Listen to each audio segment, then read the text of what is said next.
उद्धवजींनी महाविकास आघाडीचा चेहरा म्हणून विधान परिषदेमध्ये जावं आणि जवळपास तीच आमची सर्वांची धारणा असताना काल त्यांनी त्यांचा अंतरात्म्याचा जो आवाज आहे त्या संदर्भामध्ये कुठेतरी तो गावी देत असतानाच त्यांनी सांगितलं की आता मी जाणार नाही. जशा पद्धतीने सोनियाजींनी पंतप्रधान न होण्याचा निर्णय घेतला होता त्यावेळेस त्यांनी स्वतःचं जे मत आहे त्या मतावर त्यांनी ठाम राहिले होते. अगदी तशाच स्वरूपामध्ये कुठेतरी उद्धवजींनी पण त्यांची जी व्यक्तिगत भूमिका आहे, कारण त्यांच्या पक्षात आमच्या मित्र पक्षात सगळेजण म्हणत असताना कुठेतरी थांबणं ही मोठी गोष्ट आहे आणि त्यातून त्यांनी स्वतः मागे राहत असताना त्यांच्या पक्षातील दानवेजी जे आहेत माजी विरोधी पक्षनेते यांना उमेदवारी दिली. ही देत असताना एक प्रक्रिया होणं आवश्यक होतं असं कुठेतरी आमचं एक मत आहे. अर्थात हे काही भांडण नव्हता, वाद नव्हता. एक महाविकास आघाडीतली एक सक्षम स्वरूपाची एक चर्चा या अनुषंगानं जे आज आम्ही बोललो त्याच्या आधी बोललो असतो किंवा त्याच्या राज्यसभेच्या आज बोललो असतो अधिक बरं झालं असतं, मात्र हरकत नाही. यात कुठल्याही प्रकारे कोणाचा अनादर आणि कुठलीच प्रकारची भावना नाही. तेव्हा शिवसेनेने उद्धव बाळासाहेब ठाकरे गटांनी आणि उद्धवजींनी घेतलेला जो व्यक्तिशा निर्णय आहे त्या निर्णय हा महाविकास आघाडीचा निर्णय म्हणून या ठिकाणी काँग्रेस पक्ष आम्ही त्याचं समर्थन करतो आणि ते समर्थन करत असतानाच आगामी काळामध्ये देखील महाविकास आघाडी म्हणून आम्ही भारतीय जनता पक्षाच्या विरोधात आम्ही उभे ठाकणार आहोत. भारतीय जनता पक्षाच्याच विरोधात नाही तर भारतीय जनता पक्षाचे जे महायुतीतले जे घटक आहेत, घटक पक्ष आहेत, त्यामध्ये शिंदेसेना असेल, इतर अजित पवारांचा राष्ट्रवादी असेल, हा त्यांच्यासोबत असल्यामुळे त्याही पक्ष हा आम्ही त्यांच्याही विरोधात आहोत. मात्र भारतीय जनता पक्ष हा आमचा राष्ट्रीय पातळीवरचा एक प्रमुख जो संविधानिक मूल्याची पायमल्ली करत असताना त्यांच्या विरोधात आमचा संघर्ष हा पुढे देखील जारी राहील. आमच्या तिन्ही पक्षांमधली जी घडी जी आहे ही स्थानिक स्वराज्य संस्थांच्या पार्श्वभूमीवर कुठेतरी त्यामध्ये काय आहे काय नाही अशा प्रकारची जी चर्चा आहे त्या चर्चा कुठेतरी निरर्थक आहे.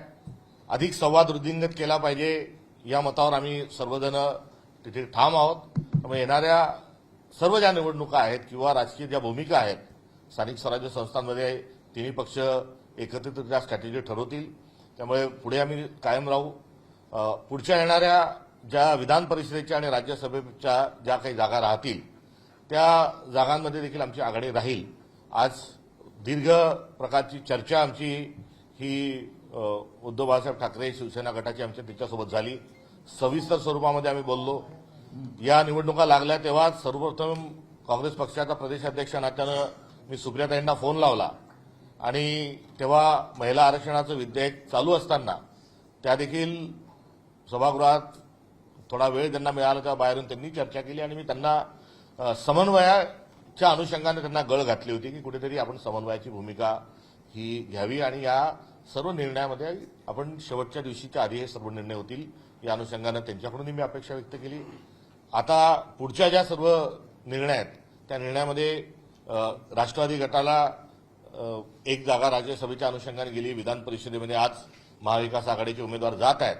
पुढच्या ज्या 2028च्या आणि 29च्या पूर्वीचे जे काही निर्णय आहेत त्या निर्णयामध्ये काँग्रेस पक्ष प्राधान्याने प्रतिनिधित्व करेल अशी देखील आज आमच्या तिन्ही मित्र पक्षांच्या सोबत चर्चा झाली आणि येणाऱ्या काळात आम्ही सोबत राहू आणि या निवडणुकीमध्ये काँग्रेस पक्षाचा जो पाठिंबा आहे हा माजी विरोधी पक्षनेते अंबादासजी दानवे यांना उमेदवार म्हणून राहील. काँग्रेस प्रतिनिधित्व करणार म्हणजे नेमका शब्द काही दिलाय का राष्ट्रवादीला आणि शिवसेनेला? कारण तुम्ही ज्यावेळेला राज्यसभेची माघार घेतली आणि आता विधान परिषद शिवसेनेला गेलेली आहे. नाही, राज्यसभेच्या वेळेस राष्ट्रीय पातळीवर हा झालेला निर्णय होता. सोनियाजी, राहुलजी आणि खरगे साहेब या संदर्भात त्यांच्याशी झालेल्या संभाषणाच्या आणि चर्चेच्या अनुषंगानं जरूर आम्हाला त्या ठिकाणी आम्ही आग्रही होतो की काँग्रेसला ती द्यावी. मात्र राष्ट्रीय पातळीवर झालेल्या चर्चेच्या अनुषंगानं त्यावेळेस आम्ही कुठल्याही प्रकारच्या चर्चा न करता आम्ही थांबलो होतो. तुर्तास आज जो आहे त्या एकत्रित आम्ही लढू. काँग्रेस जो आहे त्याला प्रतिनिधित्व या राज्यसभेत आणि या विधान परिषदेत मिळालं नाही. प्राधान्याने काँग्रेसचा येणाऱ्या काळामध्ये प्रतिनिधित्व त्या ठिकाणी राहील. आणि यामध्ये कुठेही माघार वगैरेचा प्रश्न नाही आहे. सामंजस्याची भूमिका तिन्ही पक्षांच्या नेत्यांनी व्यवस्थितरित्या घेतलेली आहे. त्यामुळे महाआघाडीमध्ये कुठेतरी काहीतरी बिनसलंय, काहीतरी हे होतंय, जे चर्चा होत होत्या त्याला पूर्ण विराम मिळाला. असं असेल तर एवढा वेळ का लागला? शेवटचा तास उरलेला आहे. एक मिनिट याला कारणीभूत मी आहे. याचं कारण एबीपी माझाचा 6 लाख कार्यक्रम होता आणि मुंबईच्या इन्फ्रास्ट्रक्चरमध्ये यायला मला 2.25 तास लागले. त्याच्यामुळे उशीर झाला, कारण का मी तिकडे गेले होते. हो, तिन्ही पक्ष. हॅलो, राष्ट्रवादी काँग्रेस पक्ष पाहिजे ना असं. फोनवर होतो आम्ही. आणि मी सकाळी तिकडे गेले होते. यामध्ये राज्यसभा किंवा विधान परिषदाच्या निवडणुकांमध्ये काँग्रेसला काही शब्द दिला प्राधान्याने काँग्रेस लढेल. थँक्यू.